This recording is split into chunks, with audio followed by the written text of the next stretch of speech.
Assalamualaikum warahmatullahi wabarakatuh. Kami dari kelompok 5 yang beranggotakan 4 orang, di mana saya sendiri yaitu Rahmatillah dengan NIM H02203330, kedua Rahma dengan NIM H022014, ketiga Nur Aisyah S H02205110, dan yang terakhir Aprilia Langi Lebok dengan NIM H02203110. Di sini kami akan menjelaskan tentang problem based learning, di mana terdapat 3 masalah di dalamnya, yaitu problem posing, problem solving, dan creative problem solving. Langsung saja saya akan menjelaskan tentang problem based learning. Problem based learning merupakan model pembelajaran yang menghadapkan siswa pada masalah dunia nyata atau real world untuk memulai pembelajaran, dan merupakan salah satu cara model pembelajaran inovatif yang dapat memberikan kondisi belajar aktif kepada siswa. Problem based learning adalah pengembangan kurikulum yang proses pembelajaran. Tahap-tahap pembelajaran problem based learning ini ada 5, yaitu yang pertama, proses orientasi peserta didik pada masalah. Kedua, mengorganisasikan peserta didik. Ketiga, membimbing penyelidikan individu maupun kelompok. Keempat, mengembangkan dan menyajikan hasil. Dan yang terakhir yaitu menganalisis dan mengevaluasi proses dan hasil pembicaraan. Adapun kelebihan dan kekurangan model problem based learning. Yang pertama, kelebihan. Pertama, menantang kemampuan siswa serta memberikan kepuasan untuk menemukan pengetahuan baru bagi siswa. Kedua, meningkatkan motivasi dan aktivitas pembelajaran siswa. Yang ketiga, membantu siswa dalam mentransfer pengetahuan siswa untuk memahami masalah dunia nyata. Yang keempat, membantu siswa untuk mengembangkan pengetahuan barunya dan bertanggung jawab dalam pembelajaran yang mereka lakukan. Kelima, mengembangkan kemampuan siswa untuk berpikir kritis dan mengembangkan kemampuan mereka untuk menyesuaikan dengan pengetahuan mereka. Keenam, memberikan kesempatan bagi siswa untuk mengaplikasikan pengetahuan yang mereka miliki dalam dunia nyata. Yang ketujuh, mengembangkan minat siswa untuk secara terus-menerus belajar sekalipun belajar pada pendidikan formal telah berakhir. Kedelapan, memudahkan siswa dalam menguasai konsep-konsep yang dipelajari guna memecahkan masalah dunia. Adapun kekurangannya yaitu pertama, manakala siswa tidak memiliki minat atau tidak mempunyai kepercayaan bahwa masalah yang dipelajari sulit untuk dipecahkan, maka mereka akan merasa enggan untuk mencobanya.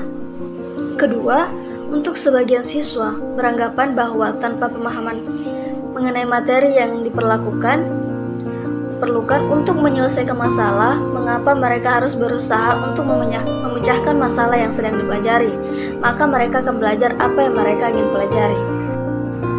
Baik, saya akan melanjutkan materi sebelumnya. Problem posing.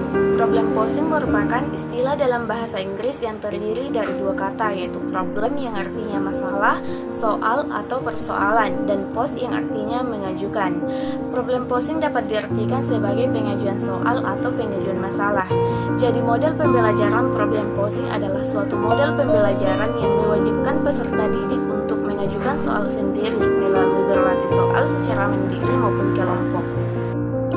Ciri-ciri model pembelajaran problem posing. Yang pertama, dalam pembelajaran, guru menjadi rekan murid yang melibatkan diri dan menstimulasi daya pemikiran kritis muridnya, serta mereka tentu saling memanusiakan. Yang kedua, manusia dapat mengembangkan kemampuannya untuk mengerti secara kritis dirinya dan dunia tempat ia berada. Dan yang ketiga, pembelajaran problem posing senantiasa membuka rahasia realita yang menantang manusia, kemudian menuntut suatu tanggapan terhadap tantangan tersebut.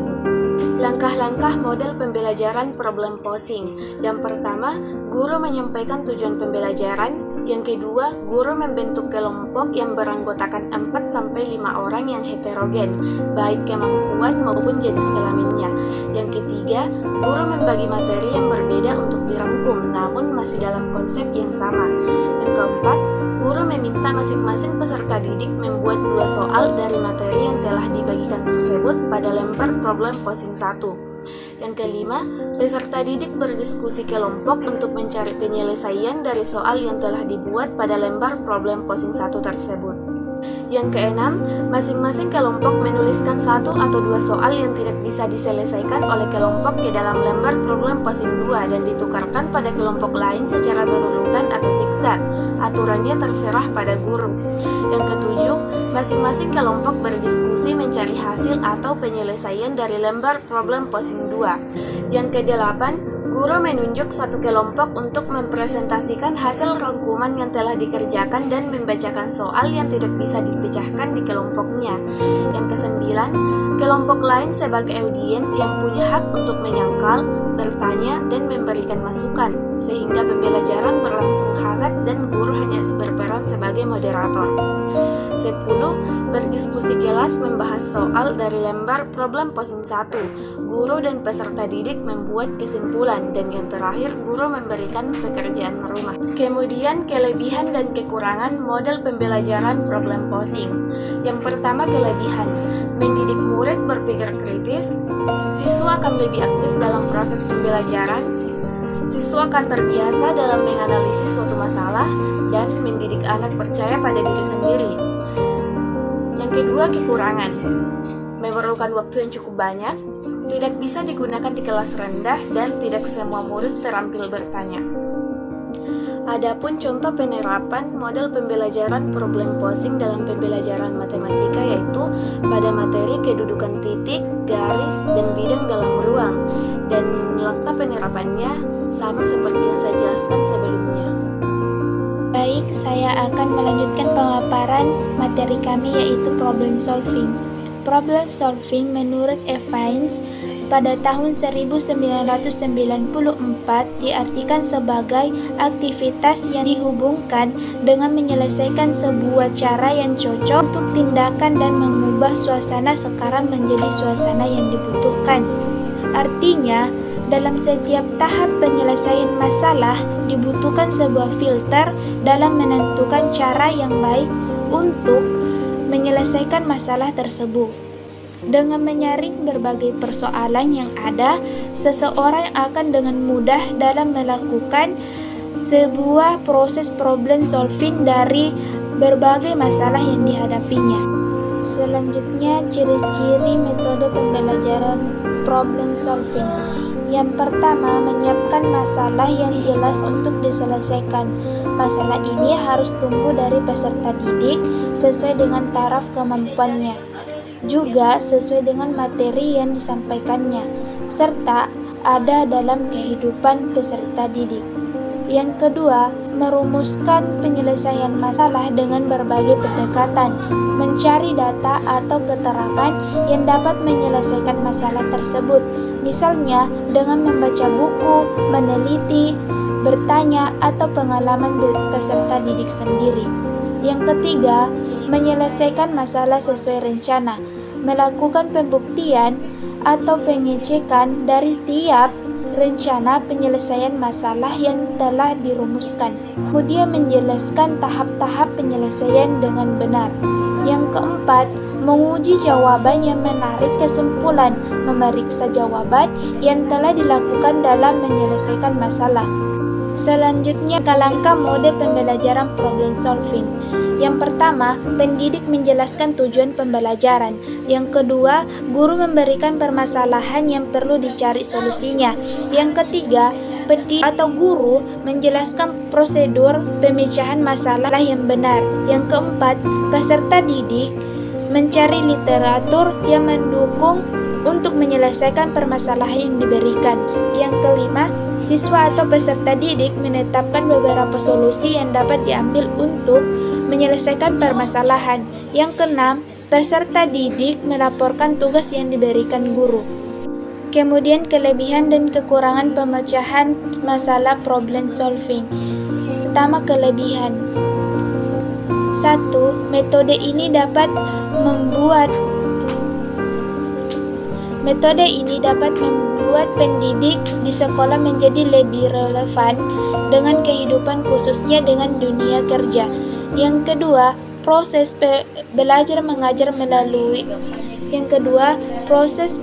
mengajar melalui pemecahan masalah dapat membiasakan para siswa menghadapi dan memecahkan masalah secara terampil. Yang ketiga, metode ini merangsang pengembangan kemampuan berpikir siswa. Metode ini merangsang pengembangan kemampuan berpikir siswa secara kreatif dan menyeluruh. Kemudian kekurangan problem solving. Yang pertama, menentukan suatu masalah yang tingkat kesulitannya sesuai dengan tingkat berpikir siswa, tingkat sekolah atau tingkat dalam kelasnya, serta pengetahuan atau pengalamannya yang dimiliki siswa. Siswa sangat memerlukan kemampuan dan keterampilan guru. 2. Proses belajar mengajar dengan menggunakan metode ini sering melakukan waktu cukup banyak dan sering terpaksa mengambil waktu pelajaran lain. 3. Mengubah kebiasaan siswa belajar dengan mendengarkan dan menerima informasi dari guru menjadi belajar dengan banyak berpikir, memecahkan permasalahan sendiri atau kelompok. Kadang-kadang memerlukan berbagai sumber belajar merupakan kesulitan tersendiri bagi siswa. Baik, saya akan melanjutkan pemaparan materi yaitu Creative Problem Solving. Menurut Karen Pepkin, model pembelajaran Creative Problem Solving atau CPS adalah suatu metode pembelajaran yang melakukan pemusatan pada pengajaran dan keterampilan memecahkan masalah yang diikuti dengan penguatan keterampilan. Sedangkan menurut Pepkin, Creative Problem Solving adalah ketika dihadapkan dengan suatu pertanyaan atau permasalahan, siswa dapat melakukan keterampilan memecahkan masalah untuk memilih dan mengembangkan tanggapannya. Tidak hanya dengan cara menghafal tanpa dipikir, keterampilan memecahkan masalah memperluas proses berpikir. Dari pengertian model pembelajaran Creative Problem Solving atau CPS di atas, dapat disimpulkan bahwa model Creative Problem Solving atau CPS adalah model pembelajaran yang menekankan kepada keterampilan siswa untuk menyelesaikan masalah serta mengembangkan ide-ide yang diperoleh untuk diungkapkan serta tidak menghafal. Karakteristik model pembelajaran Creative Problem Solving. Menurut Suryo Subroto, pembelajaran Creative Problem Solving memiliki karakteristik yaitu yang pertama, melatih peserta didik untuk berpikir divergen dalam memecahkan masalah dengan berbagai arah, mampu memberikan berbagai alternatif pemecahan atas masalah dan kemampuan mengemukakan berbagai gagasan baru dengan cara-cara baru yang jarang dilakukan orang lain. Yang kedua, peran pendidik lebih banyak menempatkan diri sebagai fasilitator, motivator, dan dinamisator belajar bagi peserta didik. Kelebihan dan kelemahan model Creative Problem Solving. Yang pertama, kelebihan. Kelebihan yang pertama yaitu siswa memiliki keterampilan memecahkan masalah.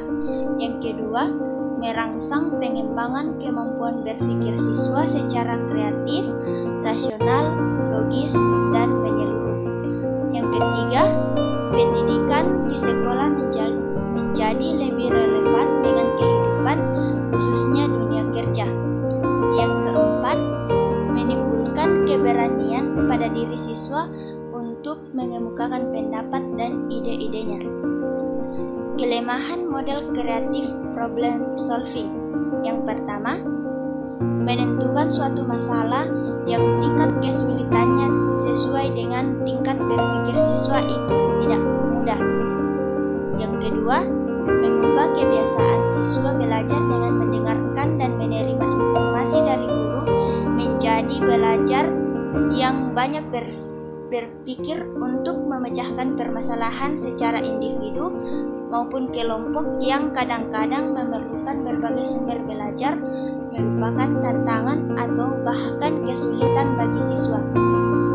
Yang ketiga, proses pembelajaran memerlukan waktu yang lama. Yang keempat, kurang sistematis apabila metode ini diterapkan untuk menyampaikan bahan baru. Sekian dan terima kasih. Sekian dari presentasi kami. Lebih dan kurangnya mohon dimaafkan. Wabillahi taufiq wal hidayah. Wassalamualaikum warahmatullahi wabarakatuh.